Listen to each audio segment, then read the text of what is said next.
Hello and welcome to our preview of the final day of the Melbourne Cup Carnival here at Flemington. 2 Group 1s on the card. It's been an outstanding carnival thus far. The French prevailing in the Melbourne Cup, of course, but the one we've been looking out for is Black Caviar back in action, and Steve Moran from Best Bets joins me.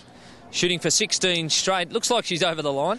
Well, it looks that way, Sean. I think it's just a celebration of the carnival to some degree this coming Saturday. Come and see her, record the 16th win.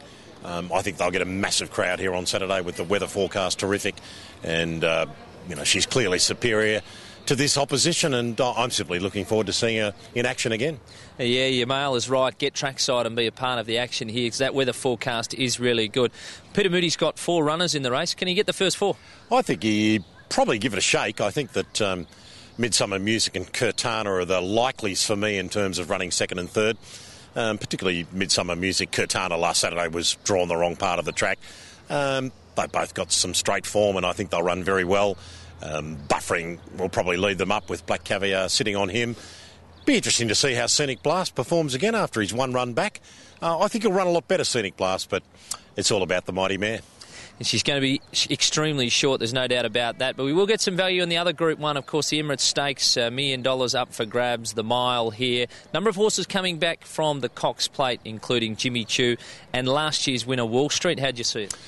Look, I'm going to go with Jimmy Choo. It might be boom or bust, but he's going to be quite backable odds. He'll be around the $5 mark. I think the early markets, they put up $5.50 or thereabouts. He's got 58. He's got barrier 13. I hark back to Testarossa, coming back from a Cox Plate, having run 6th, carried 59 and overcame barrier 16. This year's Cox Plate was one of the quickest run early for many, many years. They ran about 1:16 split the first 12:40. Now, put that in perspective, Sunline in her years used to just trot through at about 1:17.5. They were trucking. Jimmy Choo did all the work, really, to bring them all into the race, hit the front at the top of the straight. I think his run was enormous. I know it's a handicap, and the weights will bring them together, but I'm happy to go with Jimmy. What about for our quaddies then, and obviously our first 4s? Who are the other horses we need to put in? Well, there's probably plenty of depth behind him. Clearly King's Rose and Wall Street, who come through the Cox Plate, both ran very well. Wall Street from the tail. King's Rose had no luck, of course. Others in the mix. Test of my patience. Regular viewers will know that I'm sort of in love with this horse to some degree. This is another step up, but he's taken them thus far this spring. And if you put me on the spot, I'd probably back both of them in the race, Jimmy Choo and Test of My Patience. Queen Elizabeth is a race that's got plenty of interest here. We've got 5 horses going for the $100,000 bonus as ballots from the Melbourne Cup. Wouldn't it be great to see Bauer win? Well, it certainly would be poetic justice, wouldn't it? He looks the winner. It looks his race under these conditions, particularly on his run at Geelong, where he is very unlucky. Dunedin and Tanby, the form has stood up. Race should unfold for him. Doesn't look to be a lot of pace. That might give Shoot Off some chance because he can position forward.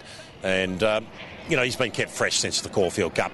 He's not jaded. A couple of these have had quite a bit of racing, but it does look Bauer. Bauer just ahead of Shoot Off for me. All right, what about your best bet? Best bet? Look, I think we'll probably run with Jimmy Choo as the best. Yeah, OK. What about your best each way and your best roughie for us? OK, the Matriarch Stakes, very keen on Sky Rush.